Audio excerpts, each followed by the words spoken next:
ৰাতিপুৱা ৮টাতে আহিছে, এতিয়া ২ বাজিল। কিবা খোৱা বোৱা হৈছেনে নাই? ভোক লাগিছেনে নাই? চেকখন পালে ভোক কমিব কিজানি। সেইবাবে সকলোৱে যাতে সোনকালে যাব পাৰে তাৰ বাবে অকণমান কম। আজি বজালীৰ ৮,৮০৫গৰাকী মহিলাই উদ্যমিতা আঁচনিৰ প্ৰথম কিস্তি লাভ কৰিব। ৫০টাতকৈ অধিক সমষ্টিত ধন বিতৰণ কৰিলোঁ। ২ এদিনতে ভৱানীপুৰ আৰু মানাসত বিতৰণ কৰিম। আমাৰ মহিলাসকলে ইতিমধ্যে হাতে কামে নিজৰ ব্যৱসায় আগবঢ়াবলৈ চেষ্টা অব্যাহত ৰাখিছে। শুনি ভাল পাব যে ৮ লাখ মহিলাই ১ লাখ টকাৰ ব্যৱসায় কৰিবলৈ সক্ষম হৈছে। মহিলাসকলে উপাৰ্জন কৰিছে, লোনো লৈছে। ১৫,০০০ কোটি টকা লোন লৈছে আৰু সময়মতে উভতাইও দিছে। বজালীত লোন লৈ ভাল কাম কৰা বহু মহিলা আছে। এই আঁচনিত অসমৰ ৩২ লাখ মহিলাক প্ৰথম কিস্তি দিয়া হ'ব। আমি ৰাইজৰ পৰা ধান ক্ৰয় কৰোঁ। আপোনালোকে বোৱা গামোচাও আমি চৰকাৰে ক্ৰয় কৰিব বিচাৰোঁ। আপোনালোকৰ উৎপাদিত সামগ্ৰী ক্ৰয় কৰি সহায় কৰিব বিচাৰোঁ। এটা কথা ভাবিছোঁ, চৰকাৰী প্ৰয়োজনত ব্যৱহাৰ হোৱা নিত্য ব্যৱহাৰ্য সামগ্ৰীবোৰ আমি ক্ৰয় কৰিব বিচাৰোঁ।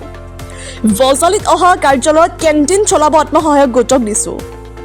১৫ আগষ্ট আৰু ২৬ জানুৱাৰীত আমি গোটৰ জৰিয়তে জাতীয় পতাকা প্ৰস্তুত কৰিব পাৰোঁ।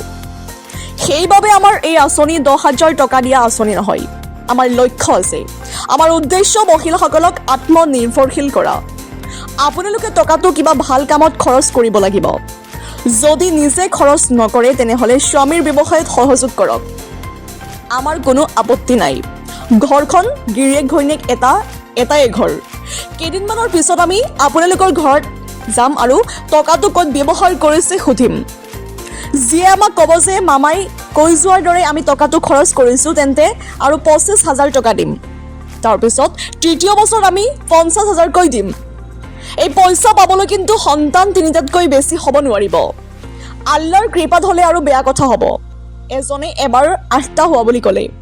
সুধিলোঁ, আল্লাৰ সৈতে কিবা যোগাযোগ হৈছিল নেকি? ২৮,০০০ মহিলাই মহিলা উদ্যমিতা আঁচনিৰ প্ৰথম কিস্তিৰ ১০,০০০ টকা লাভ কৰিছে। অনাগত দিনত আমি তেখেতসকলক দ্বিতীয় কিস্তিত ২৫,০০০ আৰু তৃতীয় কিস্তিত ৫০,০০০ টকা দিবলৈও এই আঁচনিখনত সুবিধা আছে, যদিহে প্ৰথম পৰ্যায়ৰ টকাৰ সুব্যৱহাৰ হয়। ৰাইজৰ উৎসাহ আপোনালোকে দেখিছে। মিটিং এটা বজাতে আছিলে, তেওঁলোক ৮টা বজাতে আহিছে। মই ভাবোঁ আঁচনিখন অত্যন্ত সফল হ'ব। কেইদিনমান পিছত ভৱানীপুৰতো আমি আহিম, পুঁজি বিতৰণ কৰিম। জালুকবাৰীতকৈ বজালীত অধিক উন্নয়ন হোৱা বুলি খাতিয়ান ধৰিছে। বজালী সমষ্টিত প্ৰায় ৩০০ কিলোমিটাৰ ৰাস্তা হৈছে এই ৫ বছৰত। আমাৰ জালুকবাৰীটোতো ইমান হোৱা নাই। আপোনাৰ যিহেতু ইলেকশ্যন সমাগত, চিট শ্বেয়াৰিঙৰ ইছ্যুটো কি হ'ব? আমাৰ আলোচনা হৈ আছে। এতিয়াও দাইচত ফণিদাৰ লগত পাতি আছিলোঁ। গতিকে আমাৰ ইমান সমস্যা নাই, ঘৰুৱাভাৱে আমি চেছ কৰি দিম। বিৰোধী ইছ্যু নাই কাৰণে MGMDৰ এই মহাত্মা গান্ধীৰ কথাটো তেওঁলোকে উলিয়াইছে নেকি? চাওক, মহাত্মা গান্ধীয়ে নিজেই মৃত্যুৰ আগতে কি কৈছিল? হে ৰাম।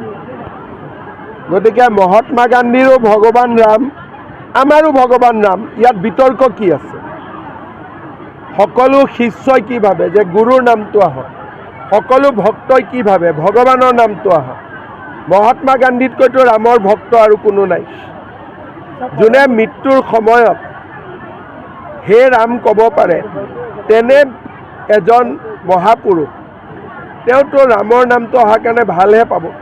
প্ৰধানমন্ত্ৰীয়ে ইমান উন্নয়নৰ ভেজালৈ অসমলৈ আহিলে, কিন্তু কংগ্ৰেছে তাক খুব সমালোচনা কৰিছে। চাওক, অসম আন্দোলনৰ শ্বহীদসকলক কেতিয়াও কংগ্ৰেছ দলে কেতিয়াও তেওঁলোকৰ প্ৰাপ্য সন্মান দিয়া নাছিলে।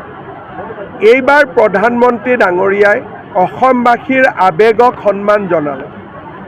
৮৬০গৰাকী শ্বহীদক তেখেতে সন্মান জনালে। এজন এজন কৰি শ্বহীদসকলৰ প্ৰতিমূৰ্তিৰ ওচৰত গৈছে। তেওঁ মোক সুধিছে, এখেতৰ কি হৈছিল, এওঁ ক'ৰ, এওঁৰ ফটোখন কিয় নাই। যি ধৰণে গোটেই পৰিক্ৰমা কৰিছে শ্বহীদৰ গেলাৰীটো, ইয়াতকৈ অসমীয়াৰ বাবে গৌৰৱৰ কথা কি হ'ব পাৰে? আজি যে আমি বাংলাদেশত যোৱা নাই, পাকিস্তানত যোৱা নাই, তাৰ কাৰণে হ'ল গোপীনাথ বৰদলৈ। প্ৰধানমন্ত্ৰীয়ে গোপীনাথ বৰদলৈক কিমান ডাঙৰ সন্মান দি থৈ গ'ল। গৌৰৱ গগৈৰ দৃষ্টিত, কংগ্ৰেছৰ দৃষ্টিত অসম আন্দোলনৰ শ্বহীদৰ কোনো মূল্য নাই, গোপীনাথ বৰদলৈৰ কোনো মূল্য নাই। আৰু সেইকাৰণে তেওঁলোকে প্ৰধানমন্ত্ৰীৰ এই জাতিটোৰ প্ৰতি দিয়া সন্মানক তেওঁলোকে বুজিয়েই পোৱা নাই। কাৰণ 860গৰাকী শ্বহীদক কোনে হত্যা কৰিছিল? এই কংগ্ৰেছ দলে হত্যা কৰিছিল।